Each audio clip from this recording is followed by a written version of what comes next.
S.H.I.E.L.D. is one of the most interesting properties that's ever been created here at Marvel because it has its roots firmly entrenched in the 1960s, very much into the whole, spy genre that was huge back then, from James Bond to I Spy, you name it. So it was Marvel's take on that, but it was also uniquely Marvel, tied in brilliantly with the Marvel Universe. It's the through line. S.H.I.E.L.D. is the area where you can go back and connect this world in a way that's relatable and let everyone else be kind of who they are. They sort of are the Da Vinci Code-esque kind of branch of the Marvel Universe, where every mystery is known by them and cataloged by them and saved till the point where they could probably figure it out. Regular people just can't do this, so we're sending the A-team. They're pulling the strings, they're protecting society. This is the thing that was built to kind of interact with things that are beyond what a regular man generally could deal with, but they do.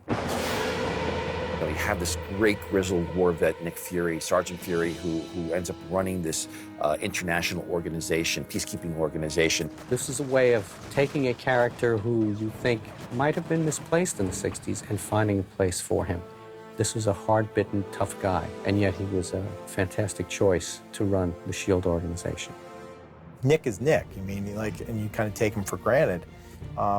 I think the choices they made in the Ultimates was very much to make people pay attention to the book, pay attention to Marvel, and say, we're willing to play with our characters in a way that we think will make them more relatable now. What if they were born 40 years later? And what if they were trying to create the Marvel Universe today? How would they envision it? How would it be different? So we created this whole new Marvel Universe that was based around different sciences and modern-day technology and modern-day attitudes of people. We sort of re-envisioned S.H.I.E.L.D., and S.H.I.E.L.D. became more of a militaristic force as opposed to just a peacekeeping force. Still international, but much more proactive in what it was that they were doing.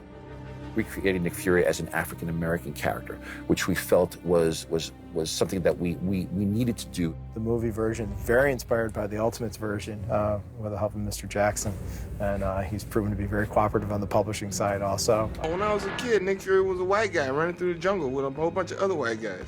And then he was David Hasselhoff, and then all of a sudden I picked up a book one day and it's like, hey, that's me.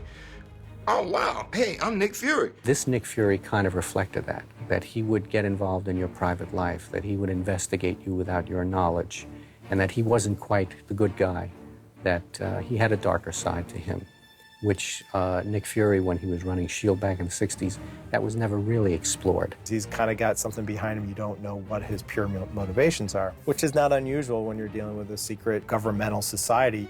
This guy would face you down and interfere with your life. Straight from the Ultimates. I mean, that's why we cast him. We thought fans would go crazy if Sam Jackson showed up with an eye patch and he looked just like he did in the books. When we contacted his people, we were like, we need him for half a day. And I think we did that half a day in the first picture on a Saturday. No one was supposed to know. We didn't even let him walk from his trailer to the set. We drove his car onto the stage, parked it next to the set. He did his thing, got back in the car, drove back to his trailer. We were so convinced that no one's ever going to find out. It's going to be such a secret. It is so on super duper lockdown, but it was so cool, such big news that by Monday, it was all over the place. When I look at comic books, I always see them as movies anyway. I have for a very long time. So all of a sudden it was like, well, I got this job. I don't have to audition. I don't have to do anything. I just got to wait on the green light the movie and I'm in. I was, all in favor of it. Plus, I've always liked, Nick Fury. Even when he was a white guy, I liked him. He was very cool. Sam Jackson has tremendous screen presence, and he's the character that the ultimate Nick Fury was based on. So just the idea that we stuck him in the first one was a bit of a lark. It's like some sort of cruel joke, to throw Nick Fury in at the end, it was obviously intentional, but the writers who put Nick Fury into the end of Iron Man 1, it's sort of one of these to me, passing it forward, saying like, all right, now you deal with it. He makes a return appearance and hits Tony Stark when he's perhaps at his lowest point. We wanted his energy to be that of like a grizzled AA sponsor who's sort of been there and was going to confront the guy on a level, both lovingly but unflinchingly. You let your friend fly off with your suit. Now, if I didn't know better. You don't know better. I didn't give it to him, he took it. Whoa, whoa, whoa. He took it?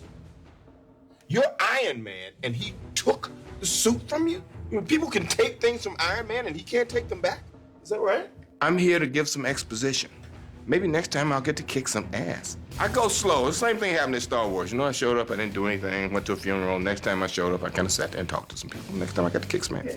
Works out. I had an image of him sitting in that donut, hungover, eating donuts, and that's what he does with the suit, and that's his life. And then it sort of led to Nick Fury being there, and then them just sharing a cup of coffee. I figured we could get away with a lot more if we were there sipping a cup of coffee at Randy's Donuts than if we had some stainless steel and black high-tech shield underground, you know, bunker, which is the original conceit. I'm just glad that he saw fit to continue to include me in this particular thing and to make my character such an integral part of pushing the story along, making sure that people understand the history of who the characters are and what their relationships are, even in terms of my relationship with his father and being around for a while before. And hopefully that will carry over into the other films in terms of who I am, how old I actually am, and what I know about the world. He's a uniquely Marvel character. There's no real counterpart to him, I think, in any other comics universe. There's nobody like Nick Fury.